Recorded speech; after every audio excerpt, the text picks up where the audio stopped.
I wanted to make this video ever since I started this channel, but I couldn't capture footage on my Mega Drive. I always get rainbow black and white colors when using every analog capture device in existence, and I hardly know anything about game capture. On my Lotus Game Adaptations video and my Blue Blink video, I struggled to capture all the footage and it was an irritating mess. But now I have the analog systems, FPGA, HD galore, and now I can capture footage the easy way and make the video I always wanted. There are only two video game memories I have where I know when I fell in love with a company or a system. I spoke about how I fell in love with the PC Engine on my Blue Blink review, and I remember precisely the moment I fell in love with Sega.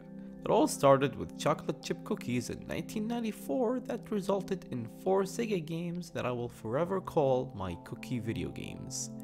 Just bear with me here, it'll make sense eventually. So I come from a robot anime video game house. I grew up around Gundam and Super Robot Taisen games ever since the 80s with the Famicom and the original Game Boy until today. We have every Gundam and Super Robot Taisen game ever released, and that's not special, I'm not bragging here. Those games are common in my country since the 80s. They are as mainstream as Call of Duty in the US, so it's normal. The thing is, those games were primarily on Nintendo systems, especially pre-N64 era. Although we had Mega Drive games, Sega in general always lingered in the background, and I never hated the company. That concept did not exist to me. I just played less Sega and more Nintendo. Comes 1994. I was 12 years old and there was a school fair where everyone can sell whatever they want. And mom helped me to bake some cookies and became a hit. I earned a decent amount of money in the 3-day school fair, and the first thought I got is, I can buy games for myself if I keep doing this, instead of borrowing from my own siblings. My aunt owned a bakery at the time, and she asked my mom if I can sell my cookies there in a small counter. To her, it was a good business idea. Cute little boy selling cookies. Mom declined the offer saying it'll interfere with my studies, so I did what every kid does. I cried and started to beg her that I love making those cookies and I have a passion for it. I was full of shit, I wanted to buy games. So she agreed under certain conditions because of course there's always a catch. She said as long as I'm in the shop, I can't play any video games unless it's a weekend after I did all of my homework for only 2 hours. That is a nightmare for any kid. And I think she was bluffing so that I don't do the cookie thing, so I called her bluff and I agreed. I felt good about it until I realized that I cut my gaming time completely. Kids at the school were talking about the current games while I couldn't play them because I'm selling cookies. 2 weeks have passed and I'm doing well. My aunt and my mom were helping me out to bake more cookies, and a month later, along with the lunch money and spare change here and there, I have enough money to buy 3 or 4 games, and I stopped selling the cookies. My brother told me to buy some Mega Drive games and I was hesitant about it, but he told me we need to increase our Sega library. I agreed as long as I find something that seems enjoyable. I went to multiple video game stores with my mom and I stumbled upon Aeroflash. Any robot anime fan at the time would think this is a Dragonar video game. I mean, it's literally Dragonar. So I bought it instantly. I came running to my big brother yelling, I bought a Dragonar video game. We started the game and the opening music is a full ripoff from a Kim Wilde song, and the Dragonar looking robot can transform into a plane like Macross. And that's when the confusion started. What is this game? This isn't Dragonar. Well, Aeroflash is a side-scrolling shooter made by Sega in 1990, and I played shooters before this game, so when I noticed that it had some gimmicks to it, I was curious. You see, the robot can transform into a plane and it plays the same in both forms, but the special move is different, and I prefer the robot move. It is satisfying to use and you can control who you attack. The game has an average difficulty, it is not bullet hell by any means. The stages are nothing mind-blowing, but I remember hating level 3. What is this? It still gives me a headache. I just why? The boss battles are anticlimactic and the game ends rather quickly. The music is the highlight, and that is when I started to love the synth sound of the Mega Drive over the Super Famicom music.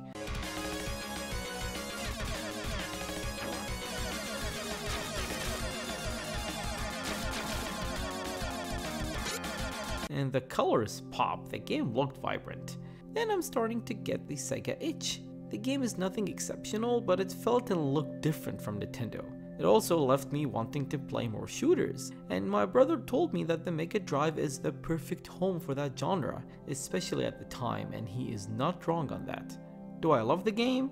I have a soft spot for it because it is the first game I bought with my own money, but it is the game that taught me the value of money as I wasn't entirely satisfied with it.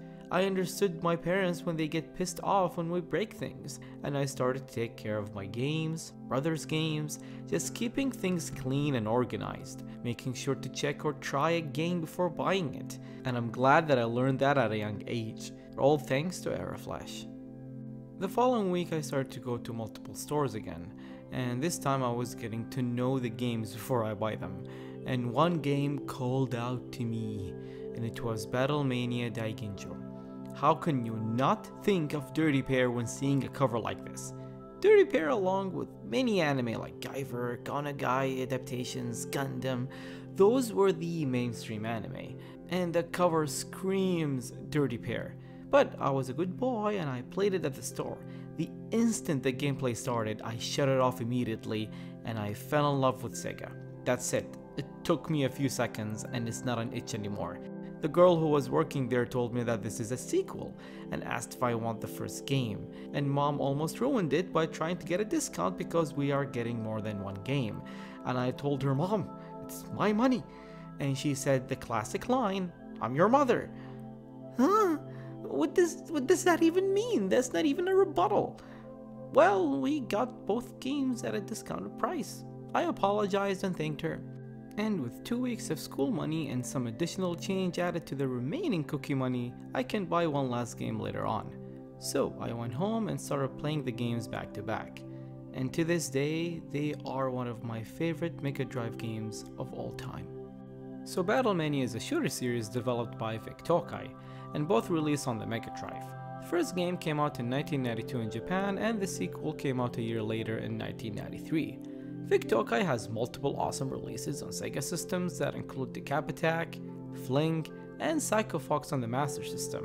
They have Super Famicom releases like Kudosoku Dion. Let's start with the first Battle Mania. Can I say it is always astonishing when they do a unique animation with the Sega logo? Never gets old from this game to Astal on the Saturn. The opening starts with pumping synth music, detailed character sprites, then you pick one of 4 jetpacks, each with a different special move. They do their job well, but I recommend sticking with the first weapon. It is the best and covers most of the screen.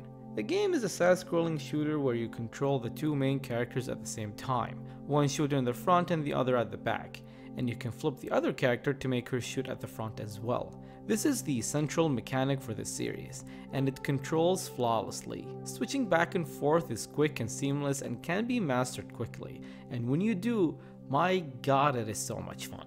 The only thing I never liked is the cutscenes, just text boxes with plain backgrounds. It's weird because the presentation is excellent with everything else. The graphics are vibrant, beautiful sprites and backgrounds, over-the-top boss battles, and a rocking soundtrack only the Mega Drive can pull off.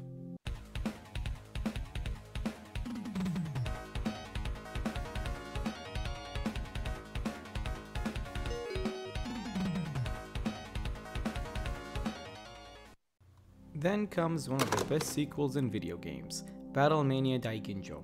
The developers took everything from the first game and made it better. I don't know how they did it, but they were successful at it. The graphics are one of the best the Mega Drive ever produced. The gameplay is faster and more immersive, and a soundtrack that stands the test of time.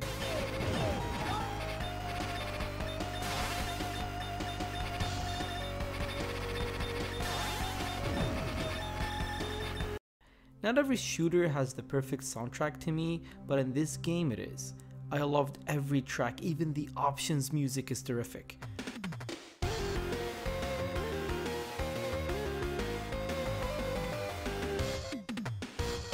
Whenever someone asks for an example of good Mega Drive music, this game comes to mind first. The first level is encountering the resurrected villain of the first game, making it a semi-remake of the first game's finale. What better way to show us that this game is better in every single way? Remake the final boss of the previous game and elevate it to new heights. I felt like the first game was on an earlier, older system. That's how significant the jump in quality is in this game. Tiny details come a long way, like the mirror reflection of the character that eventually comes to life and attacks you, the sprites of the main villain, the masterful music.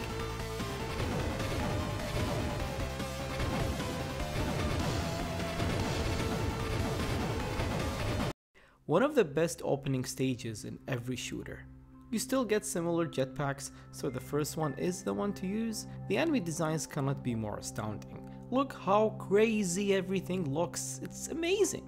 There are more humor and personality to the characters that made this more than just another shooter. It made the characters memorable, which rarely happens in this genre.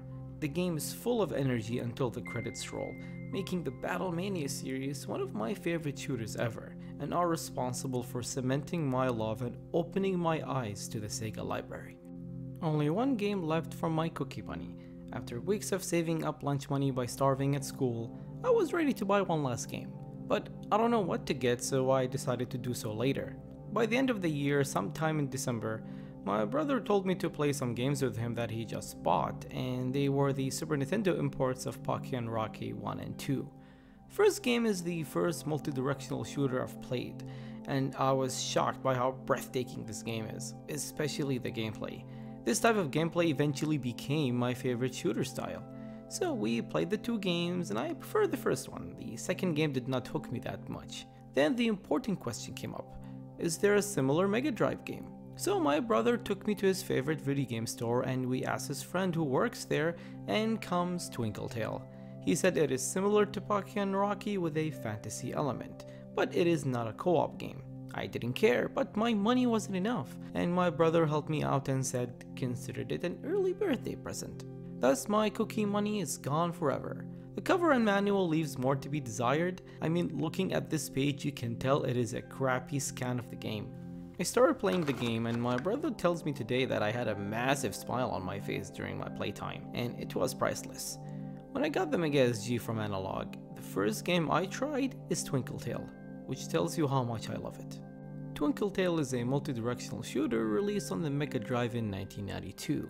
The developer is Zap, and they only made this game and summer games on the Master System. The publisher is Wonder Amusement Studio, and the only game they published is Twinkle Tail. I could not find more info on these companies. One of the artist designers is Takeshi Kachi, one of the producers of Demon's Souls.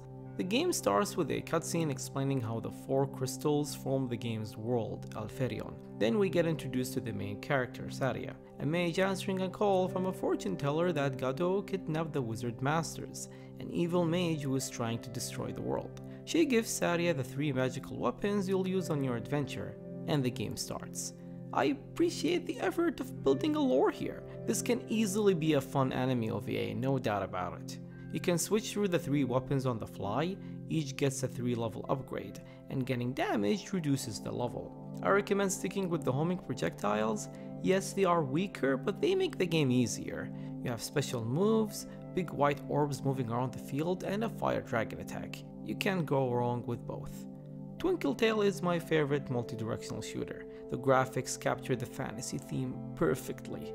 The monsters are imaginative and always a pleasure to watch. There are multiple pathways, so replaying the game keeps things fresh. The graphics are not the best of the Mega Drive, but it is charming. I wish there are more games like this genre. It is a mix of overhead adventure games and shooters.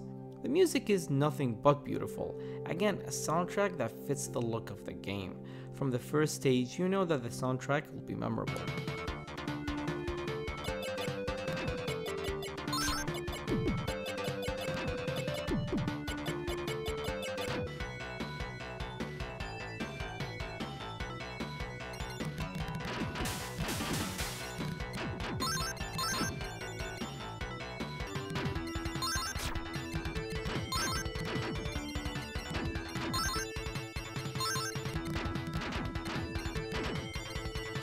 There are tons of variety because of the different paths and weapons, but stage 6 is what made me go, oh yeah, this is special, because the game turned into a traditional overhead shooter. I love it when games suddenly switch their game style, especially when accomplished accurately. It is the only cookie game where I wanted more, It begs to have a sequel, more stages, anything. Why didn't I feel the same with the other games? Because I loved it the most. So what is the ultimate lesson in this video? Listen to your mom. Everything she did that year worked well for me in the long run. I started to care about my video games at a young age and knew the value of money. Still, the most important thing I learned is to never pick a side when it comes to video games. Play what you want and never stop yourself from experiencing other consoles because you have a weird allegiance to one system. It'll only result in playing fewer games and stopping yourself from discovering something you might love. This journey in 1994 made me discover my love for the Sega systems. Eventually, the Sega Saturn became my favorite console of all time, while retaining my love for other systems. I learned that I love shooters, and they became my second favorite game genre after JRPGs. Sega showed me the power of variety, and they embraced that with their library. Cookies put a smile on people's faces, but it gave me something better, which is experiencing Sega on their heyday.